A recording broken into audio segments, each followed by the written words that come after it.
चलो बेटा, जय श्री कृष्ण। આપણું ચેપ્ટર 5મું, કર્મચારી વ્યવસ્થા.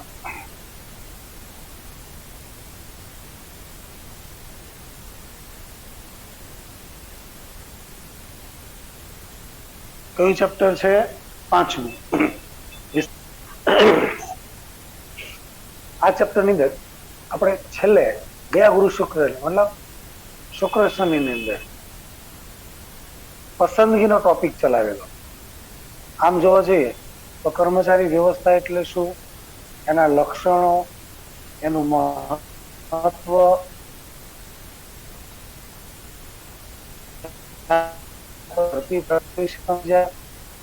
ભરતી પ્રક્રિયામાં એનો, ત્યાર પછી પસંદગી જોઈ અને પસંદગીની આખી આપણે એક પ્રક્રિયા જોઈ જે ગયા વીકની અંદર આ અરજી જરૂર ભૂપ્રાપ્તની એક.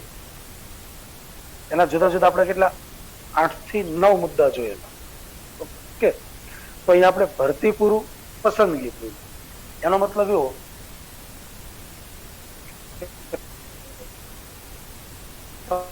તમારે જે ટાઈપના કર્મચારીની જરૂર છે એ મિકેનિકલ એન્જિનિયરની જરૂર હતી એની પસંદગી, ચાર્ટર્ડ એકાઉન્ટની જરૂર હતી સીએની પસંદગી.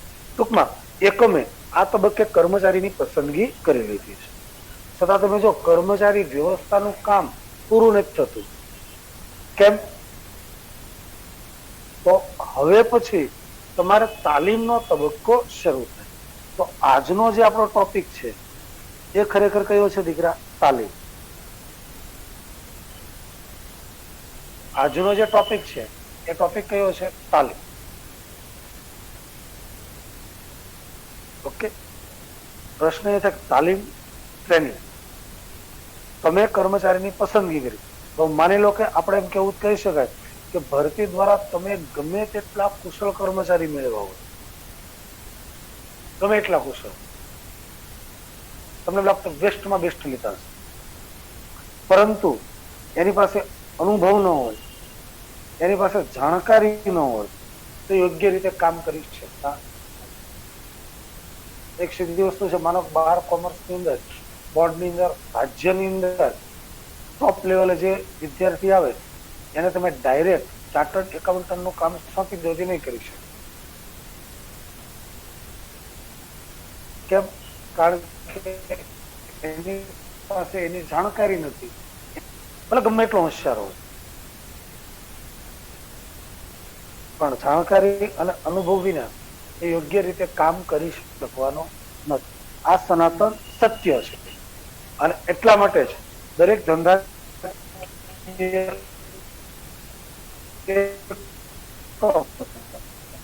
પોતે પસંદગી કરેલા જે ઉમેદવારો છે એનું આયોજન કરે છે. કયું જ્ઞાન આપવા માટે? સિદ્ધાંતિક અથવા તો પ્રાયોગિક. તમારે એને કંઈક સમજ આપવી છે તો એકમે કંઈક કામ કરવું પડે. તો એની માટે શું છે? તાલીમ. હવે અહીંયા આપણે જોવાનું છે તાલીમનો અર્થ. ભલે ઓછું જોવાય પણ કમ્પ્લીટ જોઈશું. પહેલા જોઈએ આપણે તાલીમનો અર્થ. તાલીમ એટલે શું? તો જો ખાસ યાદ રાખજો, તાલીમ એટલે કર્મચારીના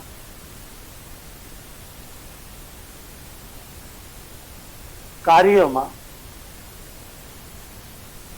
કુશળતા મેળવવાના હેતુથી.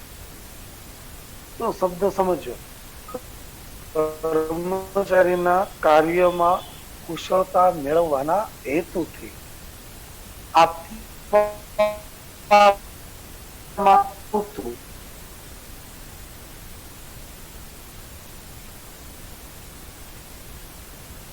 કે પ્રાયોગિક જ્ઞાન એટલે તાલીમ. સમજાય છે? હા, બીજું કઈ છે? કોઈ પણ કર્મચારી છે એ કર્મચારી પોતાના કાર્યમાં કુશળતા મેળવે, મતલબ કર્મચારીના કાર્યમાં કુશળતા. કુશળતા એટલે મતલબ હું કામ નથી શીખવાનું, કામ એને આવડે જ છે પણ એ કામ વધારે સારી રીતે કઈ રીતે કરી શકે, એ કામ બધું સારી રીતે કેમ થાય, એ આવડત ઉપર જાય. સમજાય? એ શેની ઉપર જાય? આવડત. આપણે એમ કહીએ કે આજ તમે બજારમાં ચક્કર મારો તો ઘણા બધા મિકેનિકલ કે 2 વ્હીલ 4 વ્હીલ રિપેર કરતા હોય, અને એમાં અમુક કારીગર પાસે કુશળતા હોય કે એ કામ ખૂબ સારી રીતે ફટાફટ કરે. સામાન્ય તમે તો હોટલનો વેઇટર હોય, એનું કામ તો શાકભાજી સમારવાનું હોય, પણ એમાં અમુક વેઇટર એકનું એક કામ કરતા હોય, પણ એની પાસે તમે જો શાક સમારવાની જે કુશળતા હોય, એના હાથમાં જે ચપ્પુ ચાલતી હોય, એ ખરેખર આનંદદાયક. તો તમે જે કામ કરો છો એમાં તમારી આવડત આવે, કુશળતા આવે, એ કામ તમે સરળતાથી કરી શકો, વિના થાક, વિના કંટાળો. એટલા માટે તમને એકમ દ્વારા સૈદ્ધાંતિક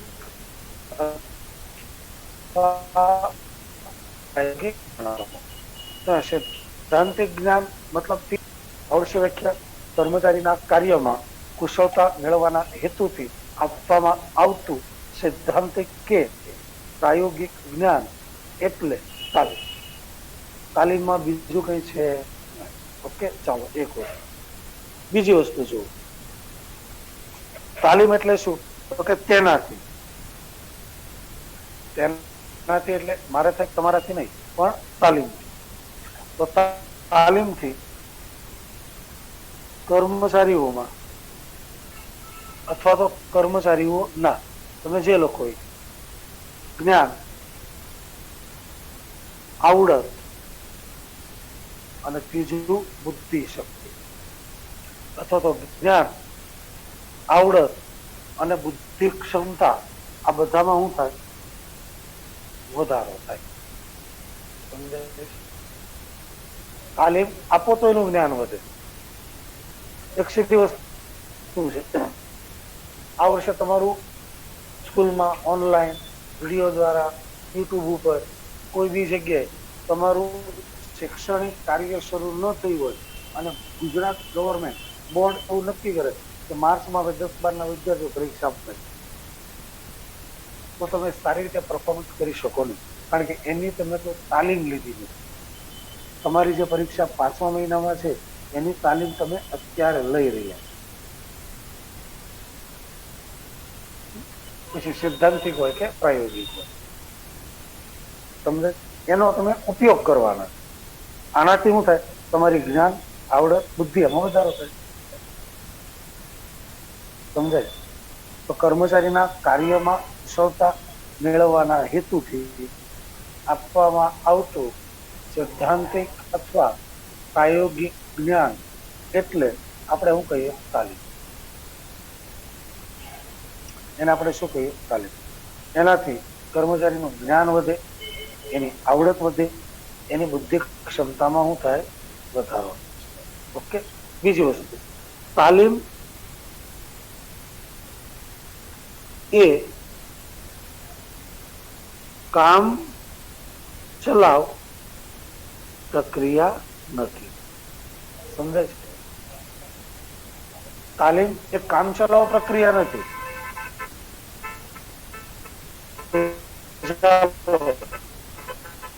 એક વખત એકમે શીખવાડી દો પછી વાર્તા પૂરી, એમ નથી. એ પરંતુ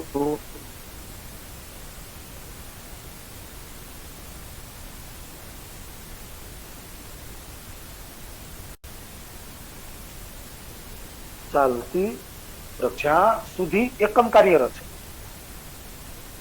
જ્યાં સુધી એકમમાં કર્મચારી કામ કરવા, ત્યાં સુધી તાલીમ શરૂ.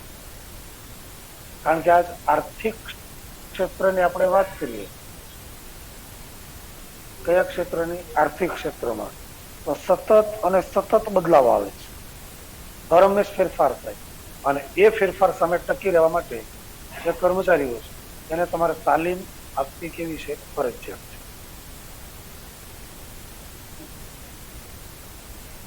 તમે જો ટીચર શૈક્ષણિક લાઈનમાં પણ તો શિક્ષકની ગવર્મેન્ટ ભરતી કરે તો અભ્યાસક્રમ બદલાય એ પહેલા કર્મયોગી તાલીમ આવે છે. તમને જે ભણાવવાનું છે એ કઈ રીતે ભણાવવાનું એનો સાહેબ અઠવાડિયે 10 દિવસ આખા સેમિનાર હોય, અમે પેલા શીખે. એકવાર સાહેબ બની ગયા તો એનો એ અભ્યાસક્રમ આખી જિંદગી ન ચાલે. સમજે? તમારે 12માં 5મું ચેપ્ટર કર્મચારી વ્યવસ્થા, એમાં પસંદગીનો ભરતીનો મુદ્દો આવે. હજી 15 વર્ષ પહેલાનું વાણિજ્ય વ્યવસ્થા જુઓ, એમાં 5મું છે મુદ્દા એ લોકો એટલે સતત ચાલતી પ્રક્રિયા, એમાં તમે બાંધછોડ કરી શકો. ઓકે, ચાલો હવે એનો ખ્યાલ જોઈએ.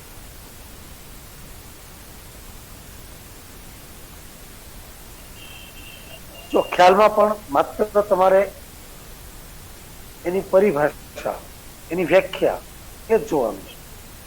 ખ્યાલના 1 કે 2 મુદ્દા આપણે લઈશું અને બધા કેવા છે? પરિભાષાના. તાલીમ એટલે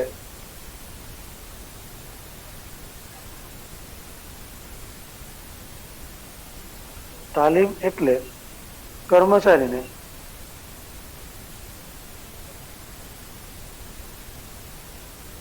તેમના,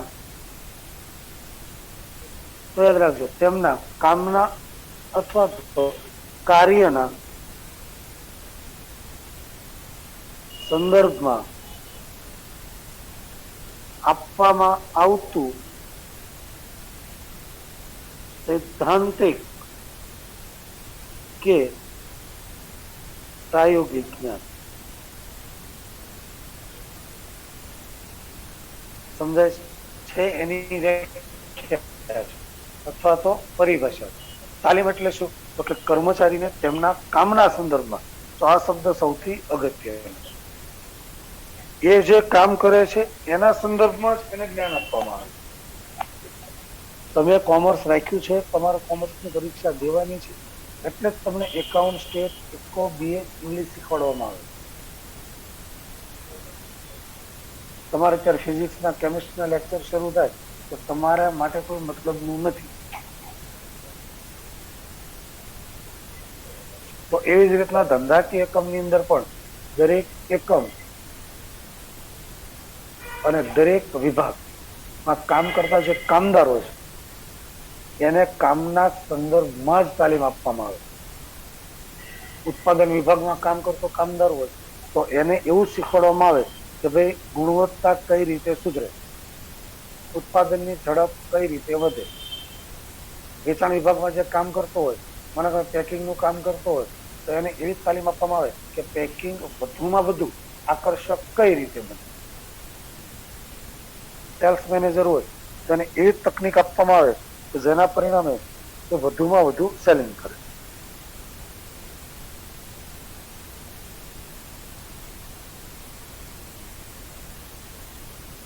સમજાય? એટલે જે કઈ તાલીમ આપવામાં આવે સંદર્ભમાં આપવામાં આવે. બીજું જોઈએ, ખાસ પ્રકારના કાર્યોમાં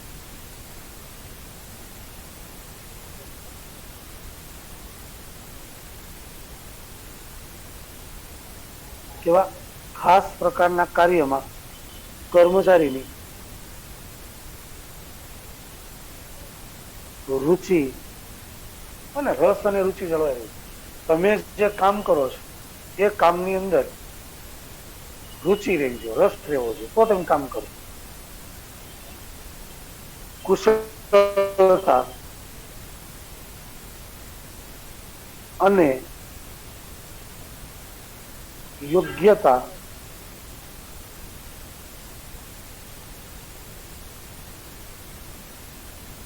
જળવાઈ રહે એટલે ખરેખર હું કહેવાય. સમજાય? કર્મચારી જે કામ કરે છે એ કામની અંદર એની રસ, રુચિ, કુશળતા, યોગ્યતા આ બધું જળવાઈ રહેવું જોઈએ તો તાલીમ કહેવાય. માનવ માત્રનું એક સામાન્ય લક્ષણ કે ભાઈ એકનું એક કામ તમે વારંવાર કરો તો અમુક સમય પછી કંટાળો રહે છે. સીધી વસ્તુ છે, અહીંયાથી એલાઉન્સ કરવામાં આવે કે નહીં, આવતીકાલે સાંજે 5 વાગે તમારે મલ્હાર ઢોસા વગર આવવાનું છે. તમને કોઈ રોકટોક કરવામાં નહીં આવે, તમારે પેટ ભરીને ખાવાનું, તમને બહુ મજા આવશે, તમને મજા આવશે. પણ એ રસ અમુક સમય સુધી જ હોય, પછી રોજ રૂટીન થઈ જાય કે ભાઈ સવારે તમારે મલ્હારમાં જ જવો, બપોરે મલ્હારમાં જ જવો, સાંજે મલ્હારમાં જ જવો, તમારે રૂપિયા આપવાનો જ નહીં, તમારે જેટલું ખાવાનું ઓર્ડર દેવો ખાઈને પાછો રોજ એની એ પ્રક્રિયા ચાલુ રહે. તો અમુક સમય પછી ભલે મફતનું મળે તો તમને કંટાળો આવે, રસ નહીં. તો કામમાં એવું થાય, એકનું એક કામ તમે વારંવાર કરો, સારો પગાર મળે, સારી સુવિધા મળે, પણ વ્યક્તિ માનસિક રીતે મજા ન આવે. મજા લાવવા માટે એને પાછી તાલીમ આપવી પડે, કંઈક નવું શીખવાડવું પડે, એની ટેકનિકમાં કંઈક વધારો કરવો, તો ફાયદો. ઓકે, એટલે આમ જોવા જઈએ તો તાલીમ એટલે કોઈ ખાસ ધંધાકીય કાર્યમાં કુશળતા મેળવવાના હેતુથી આપવામાં આવતું જ્ઞાન અથવા તો શિક્ષણ. તો આ મુદ્દે તમારે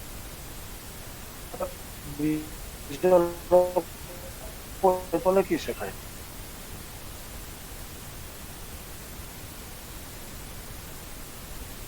કોઈ ખાસ શબ્દ કયો છે, કોઈ ખાસ ધંધાકીય કાર્યમાં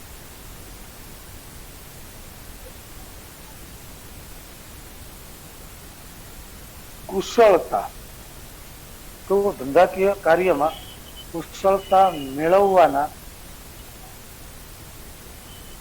હેતુથી આપવામાં આવતું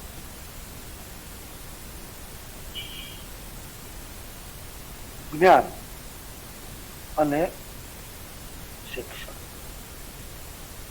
તાલીમનો હેતુ જ સાહેબ એ છે કે તમે જે કામ કરો છો એ કામની અંદર તમારી કુશળતા વધે. કુશળતા ક્યારે વધે?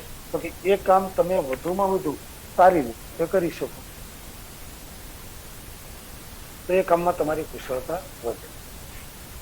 એટલે એમ જોવા જઈએ તો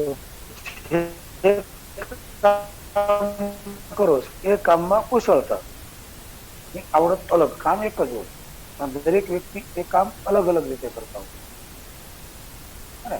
ઘણા બધા નોકરી કરતા હોય, એક જ કામ હોય, તો સમજો એમાં અમુકની પ્રગતિ થાય, અમુકની શું થાય? પ્રગતિ. રાજકારણમાં બધા જ હોય, બધા વડાપ્રધાન ન હોય, સ્કૂલમાં ઘણા બધા શિક્ષકો હોય, બધા સુપરવાઇઝર કે બધા આચાર્ય ન હોય. એટલે કહેવાનો મતલબ કે એમાં કુશળતા પ્રાપ્ત થાય, તો એને આપણે ખરેખર શું કહીએ? તાલીમ. જો કે તાલીમના બધા જ અર્થો છે, આમાંથી તમારે કોઈ એકાદો અર્થ એ તમારે તમારી અનુકૂળતા મુજબ યાદ રાખવાનો છે.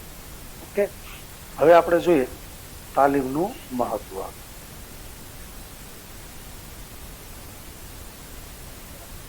ઘણું મહત્વ દીકરા તાલીમ. આખો પ્રશ્ન તાલીમનો અર્થ અને મહત્વ સમજાવો, તમને 5 માર્કમાં પૂછાય તો 2 માર્કમાં.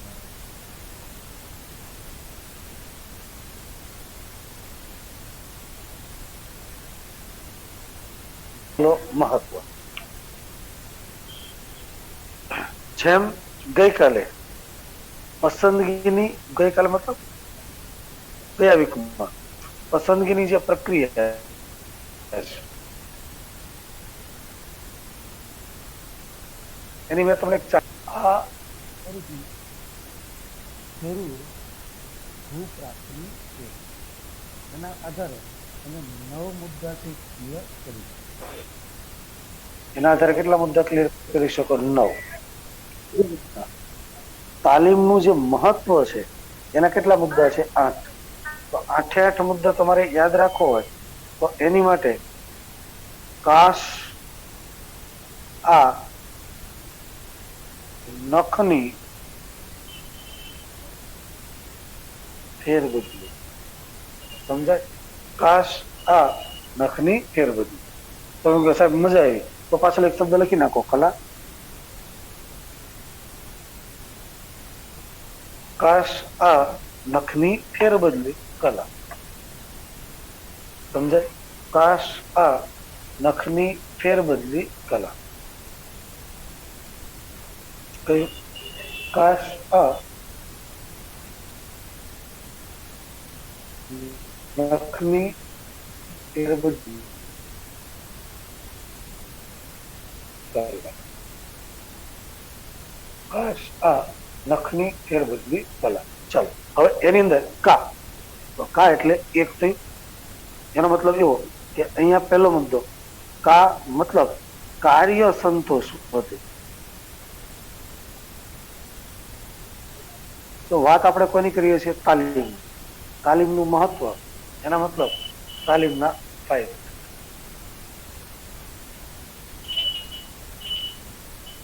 તો તાલીમના ફાયદાની અંદર પહેલો ફાયદો કાર્ય સંતોષમાં વધારો. તમને કામ સોંપવામાં આવે તો તમારો સંતોષ વધે કે ઘટે? એને કહેશો વધે. તમને કંટાળો એમાં જ આવે જેમાં રસ નથી, જેમાં રુચિ નથી, જે આવડતું નથી. તમને જે ચેપ્ટર આવડતું છે એ ચેપ્ટર ગણવાની મજા આવશે, એ દાખલા સોલ્વ કરવાની મજા આવશે. જે ચેપ્ટર તમે સમજ્યા છો એનો ગમે તેવો દાખલો આપે એમ ફટાફટ સોલ્વ કરી નાખો. અમુક ચેપ્ટર સરળ હોય પણ તમારા દિમાગમાં બરાબર બેઠેલું ન હોય, સમજ્યા ન હોય, તો તમને એમાં કંટ્રોલ આવશે. તો તાલીમનો પહેલો ફાયદો કાર્ય સંતોષ વધે. કેમ કાર્ય સંતોષ વધે? તો એની પાછળનું કારણ છે. પહેલું કારણ, કાર્ય સંતોષ કેમ વધે એનું પહેલું કારણ, તાલીમ દરમિયાન કર્મચારીને જો જે કાર્ય અંગે, આ યાદ રાખજો, જે કાર્ય અંગે તાલીમ આપી હોય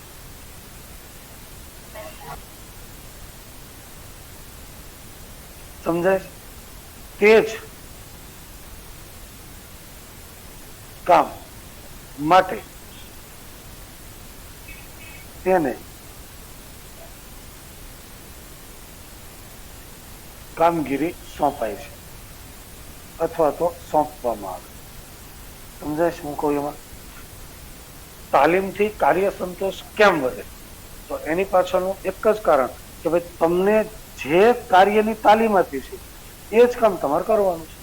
મતલબ પહેલા તમને કામ શીખવાડવાનું છે, પછી તમારે કામ કરવાનું. તો તમને એક કામ કરવામાં સંતોષ વધે, એમાં તમને થાક, કંટાળો ન લાગે. કારણ કે માનો કે કઈક અડચણ છે તો તાલીમ દ્વારા સોલ્વ થઈ જાય. સમજાય? એટલે જે કાર્ય અંગે તાલીમ આપવામાં આવી હોય એ જ કામગીરી એને સોંપવામાં આવે. પરિણામે આ યાદ રાખજો, પરિણામ શું આવે? તો કે પરિણામે જે કામદાર કામ કરે છે એનો જથ્થો વધે. પરિણામે શું થાય? જે કામદાર કામ કરે છે એનો જથ્થો વધે, અને જથ્થો વધે એટલે શું થાય દીકરા? કાર્ય સંતોષની લાગણી અનુભવ. સમજાય? જથ્થો વધે એટલે એ કાર્ય સંતોષની લાગણી અનુભવ. બીજું કઈ છે? સંતોષ વધે છે. એકમ ઉત્પાદન વિભાગના કર્મચારીને ઉત્પાદન કઈ રીતે કરવું એનું જ કામ છે, અને જે કામ શીખ્યો હોય એ જ જથ્થો વધે એટલે કાર્ય સંતોષની લાગણી અનુભવે છે. ઓકે, આ એક. બીજું તમે જો મહત્વમાં છો, તાલીમનું બીજું મહત્વ એનો મતલબ સલામત. આ ભાઈ સાહેબ ફાયદો છે તાલીમનો, સલામતી વધે.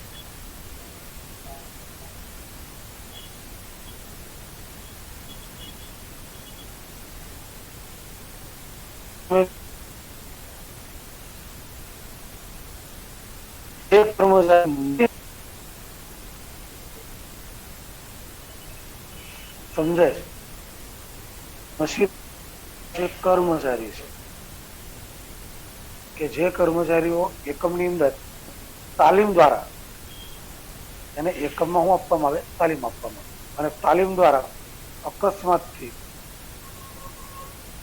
બચાવી શકે. સમજાય તમને? સમજાય છે?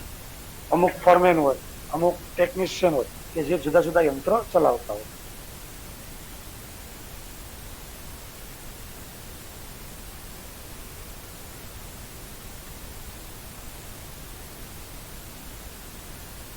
આ પ્રકાર બસ હોય, એનો સરસ મજાનો ડ્રાઈવર બસ ચલાવતો જ હોય, ગમે ત્યાં નાળા ભરાઈ ન જાય નથી. કેમ? કારણ કે એને એક કામ સોંપતા પહેલા એને પરફેક્ટ તાલીમ આપવામાં આવે. તાલીમ પાસ કરે પ્રમાણપત્ર આપવામાં આવે અને પછી જ એના હાથમાં સ્ટીરિંગ આપે. એટલે 10 પાસે જ હોય. તમે ગામડે જાઓ, મસ્ત સોફો બુક કરાવો અને હોઈ જાવ છો, આખી જિંદગીના ભરોસે, છતાં તમે સલામત રીતે પહોંચી જાઓ. કેમ? કારણ કે એની પહેલા તાલીમ આપવામાં આવે. આધુનિક સમય તો ફેશન છે. અત્યારે સ્કૂલની અંદર આવે ફાયર બ્રિગેડ વાળા, આગ લાગે તો હું કરું, સમજ આપે. તમને ખબર છે તો તમે બચવાનો ઉપાય કરીએ. તમે ભણતા ધરાવો તો ભૂકંપથી બચવા માટે, હજી મને યાદ છે, ભૂકંપ તો ભાગી નહીં કરવું, ઘરના ખૂણામાં ઊભું રહી જાવ.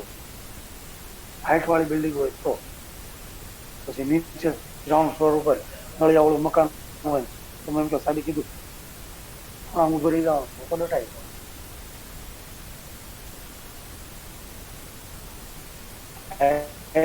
બિલ્ડિંગ હોય 10 માળની, 15 માળની, બધા જ માળના દાદરામ જાય તો ધક્કા મૂકી કોણ ક્યાં પગ મૂકીને જતું રહી ખબર ન પડે. ન થાય એના કરતા વધુ નુકસાન અવ્યવસ્થા. છેલ્લા આપણે 2001 ભૂકંપ આવ્યો, નાના નાના આંચકા શરૂ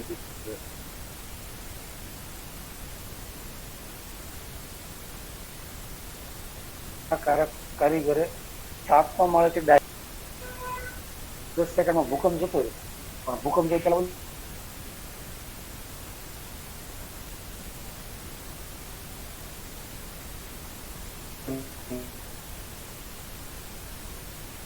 કામ કરતા જે કર્મ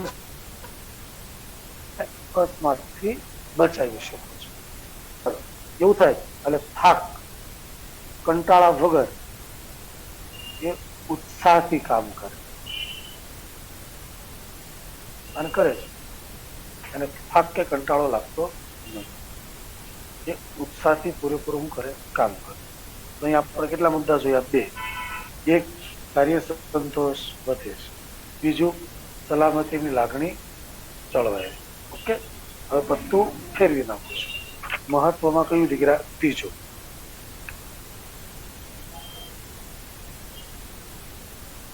હું તમને પૂછું, કોનું મહત્વ ચાલે? તમને ક્યાંક તમારું મહત્વ તાલીમનું ચાલે છે.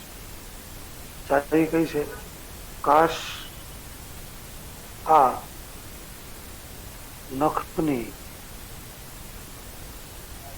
ફેરબદલી કલા. કાશ આ નખની ફેરબદલી, પાછળ યાદ રાખવાનું, કલા. તો એની અંદર આપણે 2 મુદ્દા જોઈ ગયા. એક, કાર્ય સંતોષ વધી જાય તાલીમ. બીજું, સલામતી વધી જાય. કોનાથી? તાલીમ. કાર્ય સંતોષ વધે, સલામતી વધે. ત્રીજું, આ એટલે આધુનિક જાણકારી માટે.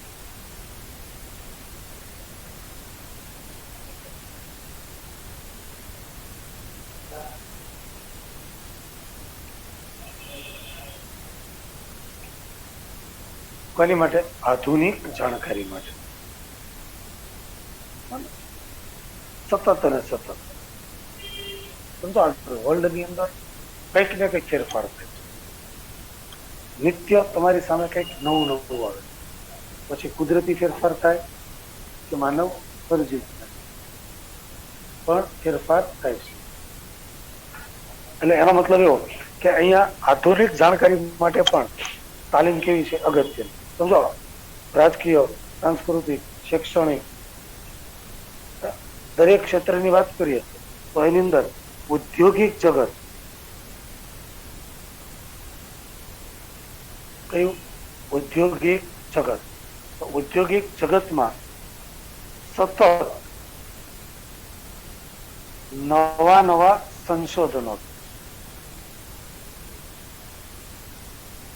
કઈ જગ્યાએ થાય? ઔદ્યોગિક જગત.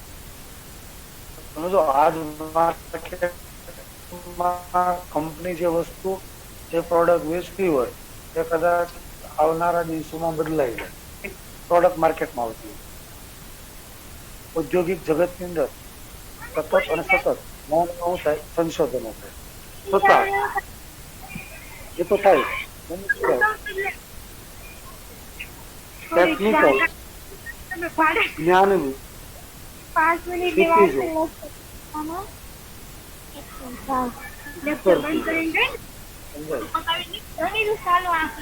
સર કોઈનું માઇક અનમ્યુટ છે. એનું ચાલુ એ બંધ કરો ને. આપણે એમ વાત કરીએ ટેક્સટાઇલ માર્કેટની અંદર જે યંત્રો હતા પહેલા હાથશાળ હતા, હાથ વણાટ હતું. હાથ તમે એની જુઓ, એની જગ્યાએ મોટી અત્યંત આધુનિક મિલોનું નિર્માણ થઈ ગયું. વોટર જેટ મશીન આવી ગયા. પહેલા લોકો હાથથી ભરત ગૂંથણ કરતા, આજે એમ્બ્રોઇડરીના સાધનો આવી ગયા. કહેવાનો મતલબ એવો કે સતત અને સતત નવું નવું આવતું જાય. તેની સાથે કદમ મિલાવવા, તાલીમ જરૂરી છે. સમજાય? એની સાથે કદમ મિલાવવા માટે તાલીમ આપવી જરૂરી છે. આ એનું મહત્વ છે. તાલીમ ન હોય તો અમદાવાદના ટેક્સટાઇલ માર્કેટની જે હાલત થઈ એવી થાય. કારણ કે બાહ્ય વિશ્વની અંદર કયા ફેરફાર એ તમારી પાસે અનુરૂપ તમે કામ નથી કરતા. અમદાવાદ એ ભારતનું માન્ચેસ્ટર કહેવાય. સૂત્ર કાપડ ઉદ્યોગમાં દેશ વિદેશનું નામ હતું. પણ સમયાંતરે શું થયું કે એ લોકો ટેકનોલોજી સાથે કદમ ન મિલાવ્યો, નવી ટેકનોલોજી ન લાવ્યા, એના કારીગરોને જાગૃત ન કર્યા, તાલીમ ન હતી. એ લોકો જૂની પદ્ધતિથી જ કામ કરતા. તો માર્કેટની અંદર નવી સિસ્ટમ આવી, તમે જૂની પદ્ધતિથી કામ કરો તો તમે ટકી શકવાના નથી. પેલા ટાઈપ રાઇટર હતા, કોમ્પ્યુટર આવ્યા તો વસ્તુ છે કોમ્પ્યુટર શીખવું જ પડે. હવે તમે કોમ્પ્યુટર વગર જરૂરી છે તાલીમ. ચોથી વસ્તુ, ચોથું મહત્વ ન, એનો મતલબ કે અહીંયા નફામાં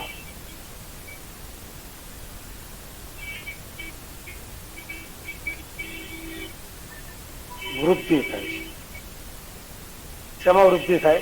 નફામાં. એટલે એનો મતલબ એવો કે સીધી વસ્તુ છે, તાલીમ આપો તો તાલીમ કેવું થાય?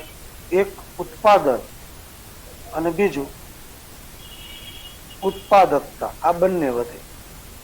એક સીધી ગણતરી. અભણ વ્યક્તિ કામ કરે, શિક્ષિત વ્યક્તિ કામ કરે, ફેર પડે.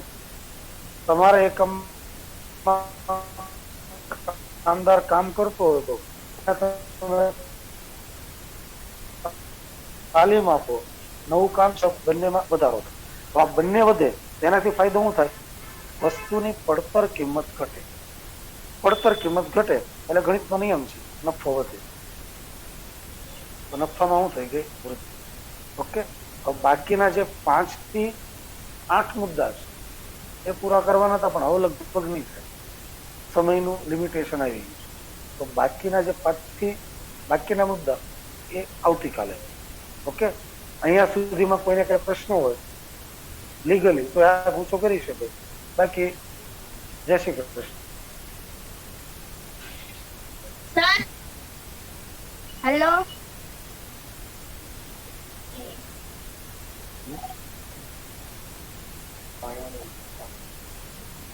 ભાયાણી નિશા પેલું પેજ કરો તો એને સ્ક્રીનશોટ લેવો છે. જો તમે આવું ને આવું જ કરી